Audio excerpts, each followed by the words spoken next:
Yo, what's good? This is Eric Bellinger, chilling right here on YouKnowIGotSoul.com. Take care. Peace. Yeah. Hi Eric, so you released your new Born to Sing Volume 3 project last month, I believe. So Yeah. talk about that project a little bit and how you created it. Okay. So recently I just put out the Born to Sing Volume 3. Super excited about it. It's been out a little bit less than a month still, and the growth and it's just been incredible just to see the people respond to it, and it's starting to get legs of its own, and starting to get the word of mouth promotion from people, and that's priceless, because it's like over the process I'm able to gain fans. Right. I'm able to gain more friends, more relationships, and just me as an artist, making the music, it's always an overwhelming feeling to Right. get that gratification. And you had the big announcement earlier this year, the BMI signing for publishing there. Yeah. What did that mean at this point in your career? It was really good because for me, with that type of thing, going back and forth, went back and forth with ASCAP and BMI for a while, and it really let me know that people are super interested. It's like we're doing something right, because they were like, whatever we got to do to make sure that you're a part of our company and part of our establishment, Right. let's just make it happen. So that was super exciting. Right, and of course you've been everywhere as a writer, Yeah. over the past few years. You got Yeah. Chris Brown's new single, Fine China. Just talk about how that song was created. Okay, Fine China, amazing record, man. Not even being biased. I think it's just a dope record. It's just like an undeniable old school sounding joint, but we were able to capture the sound of today, with that sound. So it was dope because, it's like the old school music, but Chris Brown is the young, hip, cool guy, So Right. for the young people to see him doing it, I think it was a great, example to see, exactly what the music was back then, Right. But something that they could still relate to, instead of just all the new, music that's out Right, now. It's right. like, it was a dope mix. So I got the Fine China, and then some more songs on this album too. So X is gonna be pretty incredible. Cool. And Fine China has that, like you mentioned, a kind of throwback sound, throwback R&B, and it's doing really well. Yeah. That song on radio is doing well. So Yeah. did you set out to make a retro sounding song like that, or how did that idea come up together? When we initially started off with the camp, because it was like a bunch of us, all at the same studio. It's like 4 studios in one big building, and we were all there pretty much every day for like 2 months. There was really no specific direction. It was kind of like, yo, let's just do music, you know what I mean? And then when that song actually came about, it was kind of like self-explanatory. Everyone there knew, the label representatives, his management, him, all the writers, songwriters, even the people that didn't work on the song. They were like, yo, you know what I mean? That's the one. So it's dope, because it's like with that, you never really know what you're gonna get out of it, but just put enough creative heads together, and it's like, let the magic happen. Definitely.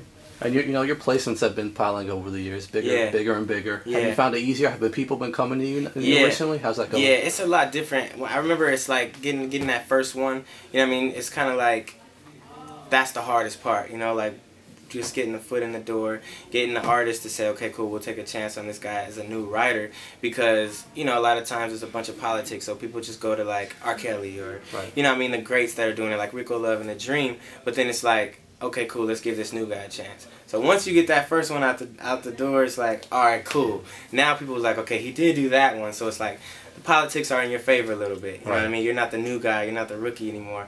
So yeah, it's like over time, it's like crazy to see the process and see the different people reach out to me that I was reaching out to, in the beginning, like, yo, I got songs, check me out, you know what I mean? Carrying around my laptop, like I'm trying to slang joints off of it. And now, people just calling me like, yeah, I know you got something like this, or I know you got something like this is what we're looking for. And then I'm going through the thing like, okay, that might, you know what I mean? So it's super dope, man. Very cool. Turn, Congrats on that. Thank you so much. So you recently you worked with Fantasia on her album. You had a single on Usher's last album. When you work with established artists like that, do you kind of give them ideas, or do they tell you what they're looking for? How does that process go? A little bit of both. Yeah.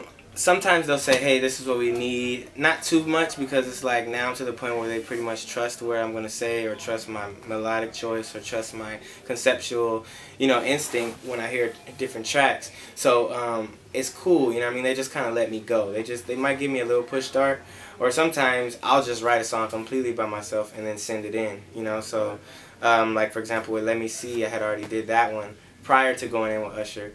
And then once he heard that, he was like, okay, cool, let's get this guy over here. Yeah. And we started working together a lot. So like What Happened to You, we wrote that together. I Care for You, we wrote that together. So it's cool, you know what I mean? It just goes both ways. Right. Same thing with Fantasia one. That one was already done too when, cool. when she came in. So, you know, when you're working with female artists like Fantasia, like you had some on Brandy's album, you know, how is it writing from a female perspective of being a man? Yo, actually it's weird because a lot of people ask that, but it allows me to be more creative, and it allows me, I think that's what me being, you know, like an R&B guy, like I'm automatically already in touch with like the stuff that women say, you know what I mean? I'm the romantic guy, so it's like I listen to females. I listen when they're having problems, or, you know, I have friends that, you know, come to me and tell me different problems that they might be going through. So a lot of times I just put real situations into songs, and I might just twist it, you know what I mean? And then being a man, you know what I mean, knowing like the things that we do, a lot of times I just kind of tell on us, and it gets me, you know what I mean? It gets the job done, because it's like women are like, that's true. And it's like just things that women have complained to me about. So like, all right, cool, I just make a song out of it. Cool, cool. So going back to yourself as an artist, you know, has it been tough trying to break the stigma of just being a writer and putting yourself in the spotlight as an artist? At first I thought it would be, you know what I mean, like just because there's so many different people that are writing songs, and they're like, yo, but this is my vision, and of course everyone wants to spotlight, everyone wants to be on stage, everyone wants to do, you know, go on tour and do all those different things. So going in initially, I was like, man, I wonder how they're going to take it, you know, but I believe the project was just, you know, we really took our time and made sure that every song on the project was a great song. And I think I have an advantage because I am a songwriter, so it's like I was able to really create and create and create until me and my team figured that we had the project exactly where we wanted it to be.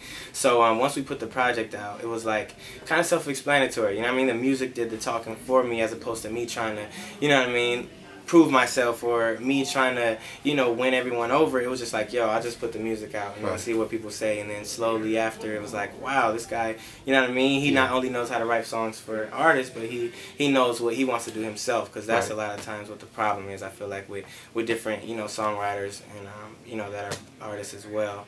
So yeah, I think the music pretty much just broke the stigma for me, you know what I mean? Cool. So, you know, Born to Sing Volume 3 is out, and, you know, came out last month. You know, what's next for you? Well, right now we're definitely just focusing on pushing this as much as possible. I just did a video for ASAP, which is the first single. I'm about to do a video for Say No, which is the next single with Problem. Already getting some cool radio spins on that one in LA, from the biggest like radio stations out there. I got Power 106 and KJLH really helping a lot, pushing that. And I'm gonna go, and when I get back, I'm actually gonna do another radio run for Say No. So you know, up West Coast, you know, go up to Oakland, go out there, and just make sure that, you know, any surrounding cities that I can just make sure that I stamp with my hometown first. You know what I mean? Make sure Cali's behind it, so that once it hits the streets and hits the nation, I feel like I have, you know, a backing, I have a support, you know what I mean, group behind me. So for sure, that's definitely the plan right there. And yeah, just pushing that, and then definitely getting ready. I've already started working on new music, because it's like that's all I do. For me, music is like, people say, let's go bowling, and I'm like, man, let's go to the studio, you know what I mean, just to write more songs, because it really transitioned from just like work to just like, that's the only place I want to be now. You know what I mean? Very cool. Yeah. So that's all we have for you. Anything you want to add? Really just want to thank you guys. I know you guys have been, you know, a big support over the years. You know, when I've been putting out music, I always notice you guys posting the different links and posting the different placements and different videos. So big thanks to, you know, I Got Soul, and just be on the lookout for everything that you know, I'm doing as far as like pictures and video shoots and different things like that.